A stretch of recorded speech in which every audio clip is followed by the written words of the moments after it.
प्रकार से सबूत मन मर्जी के द्वारा इतिहास रचते हैं। इतिहास बनता नहीं, इतिहास बनाया जाता है। इसके लिए कठोर मेहनत की आवश्यकता होती है। अरे इतिहास तो आप भी बना सकते हैं। जिंदगी के अंदर करोड़ों रुपया कमाया, जिंदगी के अंदर करोड़ों रुपया कमाया, आप सोचते हो कि महाराज जी के ताबे आ गई है। मैं यहाँ पर केवल अंतिम दिन आता हूँ। मैं यहाँ पर बड़ी बड़ी कथाओं के अंदर भी अगर 7 दिन देवी जी के पास में बैठता हूँ, आप लोग माला पहनाएंगे, आप शॉल उड़ाएंगे, खूब मान सम्मान करेंगे, खूब अच्छा पकवान जिमेंगे, लेकिन मुझे उनका शौक नहीं है। उसका प्रमाण मैं ये बता रहा हूँ। अभी एक सागर गांव था, सगर गांव। उस सगर गांव के पास में एक नहर चलती है ना, एक नहर। मैं वहां पर केवल एक दरी बिछा करके केवल कोई केले वगैरह भुजिए लेकर के मैं खा रहा था। सागर के 11 गांव आदमी आए हैं अभी यहाँ पर। मैं सागर गांव से जो आए हैं, मैं उनका कोटि कोटि अभिनंदन करता हूँ। और आपने देखा होगा, मैं कोई होटल के ऊपर काजू केरी और यहाँ पर मतलब पनीर की सब्जी नहीं खा करके आया था। उन लोगों को मालूम है मैं वहां पर केवल भुजिया खा करके आया था, क्योंकि मुझे गौ सेवा करनी है। मैं होटलों पर 5 स्टार में रह करके, मेरी गाड़ी भी 3.5 लाख की है, लेकिन जिस शरीर से मैं ज्यादा से ज्यादा पुण्यार्थ कर सकूं, वही धर्म अपने आगे काम आएगा, वही धर्म आपके काम आएगा। इस चीज को समझना चाहिए। उस विश्व स्तरीय गो चिकित्सालय के अंदर मैं आपको निमंत्रण देता हूं, आंखें ठहर जाएगी वहां पर बीमार गौवंश की मैं यही समझता हूं कि मेरे माता पिता जन्म देने वाले 2 हैं, लेकिन ये 2000 जो गौवंश हैं वे भी मेरे माता पिता हैं। ऐसी उनकी वहां पर सेवा होती है, ऐसी उनकी सेवा होती है। अगर कोई भी गाय की कीचड़ अगर वहां पर हो जाता है, इतना साल भी मुझे बर्दाश्त नहीं होता है। इसलिए मैं रात को उठा था, बारिश आई थी, सभी गौवंश कैसी दशा के अंदर हैं, सभी आराम कर रहे थे। 3 स्टाफ 3 पारियों में वहां पर काम चलता है, हॉस्पिटल की भांति। वहां पर 8 टन 8000 किलो गायों का बांटा बनता है रोज। और यहाँ आए हुए हैं भाई साहब वहां पर। मैं उस समय केवल 2 समय गुफा से बाहर निकलता हूँ। अभी वो शिष्य आए थे, थाली के अंदर नारियल दिया था। अभी जो नारियल दिया था मुझे, वह आए थे कि महाराज जी मैं परिवार सहित आया था, लेकिन आप मिले नहीं थे, थाली दो भाई। अभी जिन्होंने नारियल दिया था वो यही बात कहते, महाराज जी मैं लालगढ़ जाटान आया था, आप वहां रवाना हो गए, और मैं कथा के बाद में भी रवाना होगा। तो आज मुझे नागौर वहां पर गौ माता पुकार रही है, तो आप मिले नहीं थे। मैं गुफा से 2 समय ही बाहर आता हूँ, लेकिन जहां पर गौ माता की बात चलती है, गौ माता की कथा होती है, चाहे वह देवी जी की कथा हो, चाहे अन्य की कथा हो, मैं वहां पर अपनी सेवा के लिए जरूर जाता हूँ। मैं वहां पर सेवा के लिए जरूर जाता हूँ। इसलिए जीवन के अंदर इस चीज का अभिमान नहीं रखें। मैं आपको कहता हूं, इतिहास आप कैसे बना सकते हैं? जो आप नशे का सेवन करते हैं, चाहे वह चाय भी नशे के अंदर आती है, मेरे हिसाब से चाय भी नशे के अंदर आती है।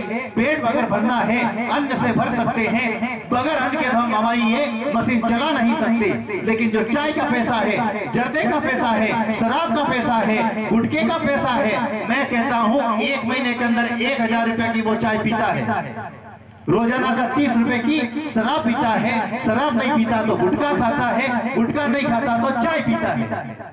और जीवन के अंदर आप देख लीजिए, अपने जीवन काल के अंदर 10 लाख से भी वो ज्यादा नशे का पैसा आपके इकट्ठा हो जाएगा। और जिस दिन आपके माता पिता की उम्र में हो, कहता हूँ 100 साल की हो, लेकिन जिस दिन माता पिता नहीं रहेंगे, उस समय आपका ये वाणी लिखी जाएगी अपने गांव के बाहर, मैं अपने माता और पिता की स्मृति के अंदर ये प्याऊ बनवाता हूँ। और प्याऊ बनवाते हैं, 1 लाख रुपए का खर्च आता है, 2 लाख रुपए का खर्च आता है, 1 लाख रुपए की जमीन ले लीजिए, 3 लाख रुपया, 7 लाख रुपया बैंक में डिपॉजिट करवा दीजिए। उस ब्याज से भी लोग पानी पिएंगे, पानी पिएंगे। जो जल का दान करता है, अपनी 21 पीढ़ियों को तार देता है, 21 पीढ़ियों को तार देता है। गौदान महादान, अन्नदान महादान, सुवर्णदान महादान, जलदान महादान, भूमिदान महादान। जो गौ माता के लिए भूमिदान करता है, कृत्यानां धिसिष्टानां रिष्टम समनम महत् प्रायश्चितम महिम दत्वा पुनः तो भयतोदसे। जो भूमि दान करता है वह अपने आगे और पीछे की 10 पीढ़ियों को तार देता है। कितनी? 10 पीढ़ियों को। इसलिए मैंने संस्कृत श्लोक कहा था। आप लोग समझेंगे महाराज जी फेंक रहे हैं, नहीं, मैंने प्रमाणिक बताया है। उसी प्रकार से आप इतिहास रख सकते हैं। एक गांव के बाहर जल की प्याऊ बना करके। दूसरा उदाहरण, ऐसे हजारों उदाहरण हैं, लेकिन एक और उदाहरण देता हूं। पक्षियों की सेवा। 1 लाख रुपए 2 लाख रुपए के अंदर एक जमीन ले लीजिए। 1 बीघा जमीन आती है गांवों के अंदर। 1 बीघा जमीन इतनी बड़ी होती है जितना बड़ा पांडाल होता है। पहली बात, वहां पर एक चबूतरा बनाइए, चून स्टैंड। कबूतरों को ठान डालने के लिए 50,000 रुपए खर्च होते हैं और 50,000 रुपए की जाली लगवा दीजिए और बाकी बचते हैं 8 लाख रुपए। 8 लाख रुपए बैंक में डलवा दीजिए। हजारों रोजाना के वहां पर धान उससे उछाला जाएगा तो जीवन के अंदर आपके बाद में भी लाखों पक्षी उस चून को चुकेंगे। आप इतिहास खड़ा करेंगे, आप इतिहास खड़ा करेंगे केवल नशे के पैसे से। इसलिए देखिए, मैं कोई चमचमाती गाड़ी के अंदर नहीं आया। मैं अभी वहां पर सागर के लोग यहाँ क्यों आए थे? सागर के लोग आए थे, महाराज जी हमारे वहां चलिए गौशाला नाश्ता कीजिए। मैंने कहा मैंने कर लिया। मैंने इनको भी पूछा था, एक भैया को मैंने करवाया था कि महाराज जी आप केले लेकर गए, भुजिया लेकर गए। मैंने कहा पेट ही तो भरना है, पेट बिदाम से भी भरा जाता है। मैं कहता हूँ बढ़िया जो लोग होते हैं महाजन, देसी घी खाते हैं, बादाम खाते हैं, काजू कतली खाते हैं, लेकिन एक तरफ हमारे गांव का किसान बाजरे की रोटी खाता है, मिर्ची रोटी खाता है, 1 क्विंटल की बोरी उठा करके फेंक देता है, लेकिन बढ़िया 10 किलो का बाट नहीं फेंक सकता। 10 किलो का बाट नहीं फेंक सकता। परमपिता परमात्मा ने ऐसा एक नियम बनाया है, अगर इस शरीर को स्वस्थ रखना है तो उसे काम लेना पड़ेगा। मेहनत करेंगे तो शरीर स्वस्थ रहेगा।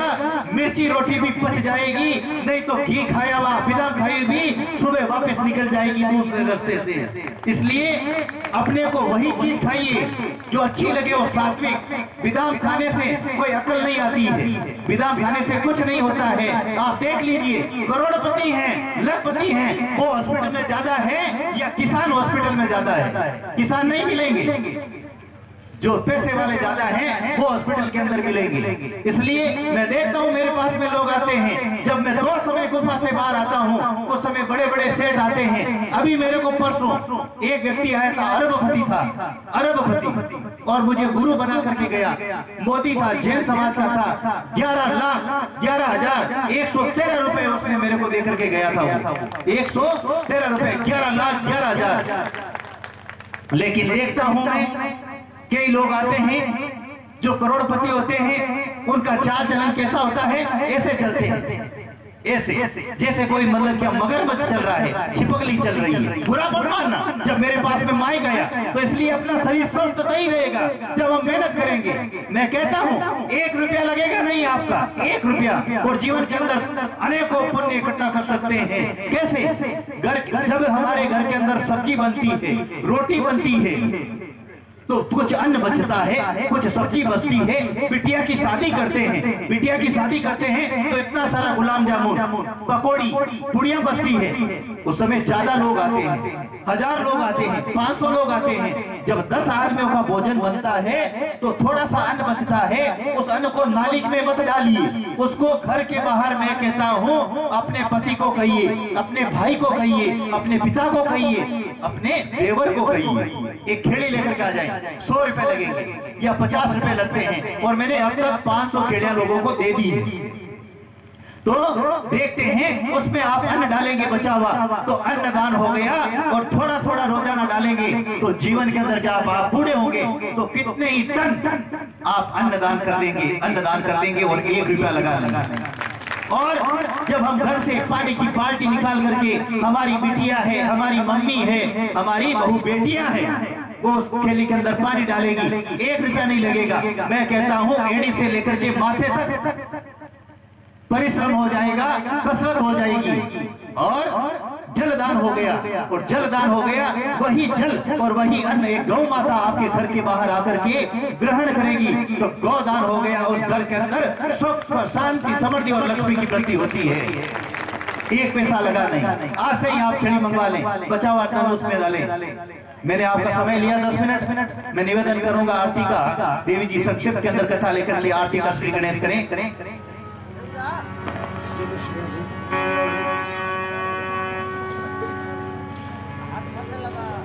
हेलो, जय श्री राधे। एक सूचना और आई है, श्री स्वामी जी जब से पधारे हैं, दान दाताओं की लिस्ट रुक नहीं रही है।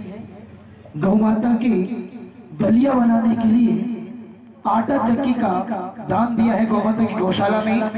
ओम प्रकाश जी चुग ने करीबन 21,000 रुपए की लागत से, जोरदार तालियां हो जाएं। ओम प्रकाश जी चुग, आपसे निवेदन जल्दी से मंच पर आ जाइए। ओम प्रकाश जी चुग, आप मंच पर आए और उसके ठीक बाद हम देवी जी महाराज साहब के समीप चले, भागवत कथा का आनंद लें। जय जय श्री राधे, जय जय श्री श्यामा।